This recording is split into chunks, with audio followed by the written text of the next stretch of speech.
stand by just ready to go to push them to whatever dock.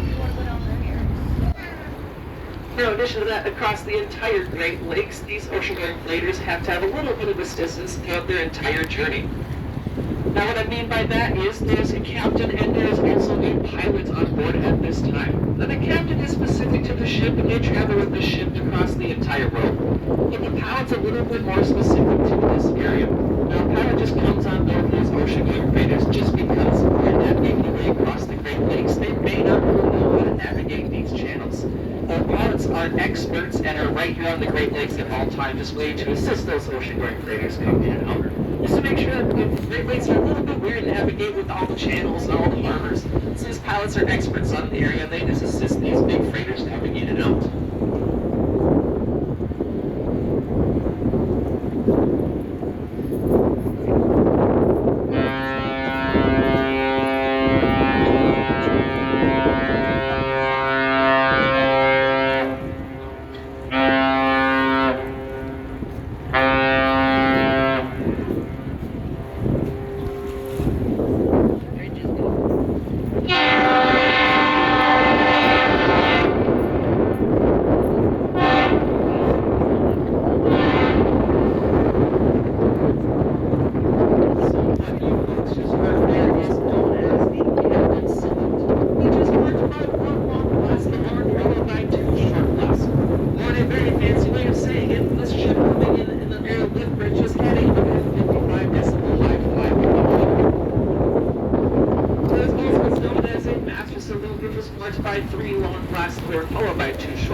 By saying thank you very much for the lift, and the bridge just responded with a very loud "you're welcome."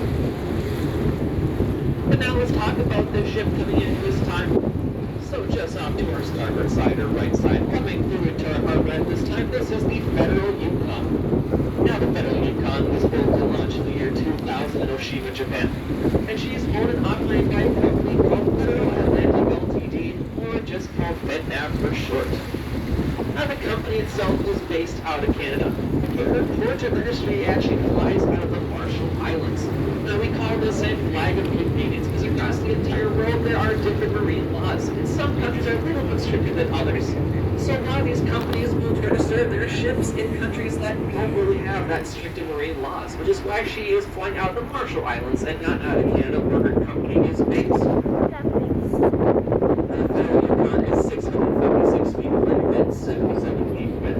She can carry up to a maximum capacity of 36,579 tons at a single time. Now, right now, she is entering our port to run our way to her port dock to do a petroleum boat to bring back all the way to the UK. Now, petroleum boat is just an alternative fuel source in different power plants. So, it's kind of the primary one, but petroleum boat is kind of the backup/alternative to use for powering these big power plants. Now, we call these ships on the Great Lakes salties because these ships you can see up to our starboard side coming through can travel across the entire ocean and on the Great Lakes as well. Now, there's two classifications of ships we like to go by, and we'll see a good example of both of them today. These are called salties, and we also have ones that are classified as lakers. Now, we'll see a laker really up close later on throughout our cruise, and we'll see exactly the differences between these. Now, lakers are designed to stay on the Great Lakes. They are not designed to go out on the